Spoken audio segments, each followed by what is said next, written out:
এখন আমার কাছেও নেই, আপনাদের কাছেও নেই, ভিজতে পারবেন তো? আবার শীতের সময় চলছে। আচ্ছা, কমিটিকে বলবো এইদিকে ঘিরে রাখো, কেউ না পালাতে পারে। হাত তুলেছে ভিজবো বলে আর পালাবে এমনটা না হয়। তো যাক, সংক্ষেপ সময়, পানি আবার ঝরেই আসছে, সত্যি আসছে। তো দেখা যাক না কি হয়। আর কি বলছেন, বলবো না থাকবে? শেষে বক্তব্য দিয়া খুব সমস্যা, কেন সবাই সবকিছু বলে দেয় আর লাস্টে বাকি থাকে আমার পালায়। তা আমি কি আর আলোচনা করব? আমি এতটুকুই আলোচনা করি, এই লড়াই আজকে শেষ নয়, এই লড়াই আগামীতে হবে না, আজ থেকেই বন্ধ হবে। এটা পূর্ব মাদারীপুর কলাঘাট থেকে শুরু হয়েছে, একেবারে শেষ দিকে শুরু, কলাঘাটের শেষ প্রান্তে।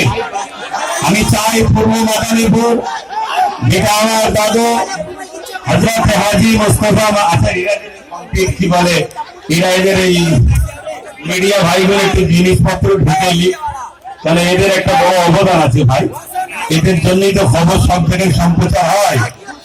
আপনি এদেরকে একটু সুযোগ দেন। শোনেন, এদিকে শোনেন, ওদের একটু রাজপথটা তোমরা একটু তাড়াতাড়ি করে না, এমনি পানির সময় বুঝতে পারছো বসিয়ে রাখাটা অনেক প্রেমের ব্যাপার আসছে। তো সেই জায়গাতে কলাঘাট থেকে শুরু হলো, একেবারে পূর্ব মাদারীপুরের শেষ জায়গা। পূর্ব মাদারীপুরে আমার একটু জোর একটু বেশি, কেন এটা আমার দাদা হযরত মোস্তফা মাদানী হুজুরের নামে এটা মাদারীপুর। অতএব এই মাদারীপুরের মানুষ, এটা বিপ্লবের মাটি।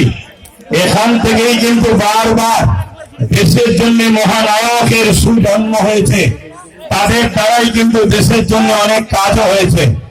আজকে কেন্দ্র সরকার কি করতে চাইছে অর্থাৎ সংশোধনী বিলের নামে, আপনারা সবাই শুনেছেন।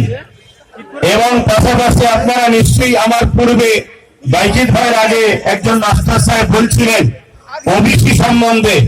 দেখুন, ওবিসি যদি ওবিসি সংরক্ষণের দরকার আছে, এটাকে পূর্ণ বহালের জন্য আমাদেরকে সংগ্রামের ধারাবাহিকতা আরো বাড়িয়ে যেতে হবে। এতেও কি আপনারা প্রস্তুত আছেন তো নাকি? মনে রাখবেন, যেভাবে ওবিসি সিস্টেম সুপ্রিম কোর্ট থেকে দিয়ে গাইডলাইন দিয়েছিল, ওইভাবে যদি রাজ্য সরকার তত্ত্বাবধান করে গাইডলাইন মেনে যদি মানুষকে ওবিসির আন্ডারে আনতো, তাহলে আজকে কিন্তু ওবিসি বন্ধ হতো না। এটাও একটা সাজানো পরিকল্পনা, যাতে করে ওবিসি বন্ধ হয়ে যায়। এখনো কিন্তু সময় আছে।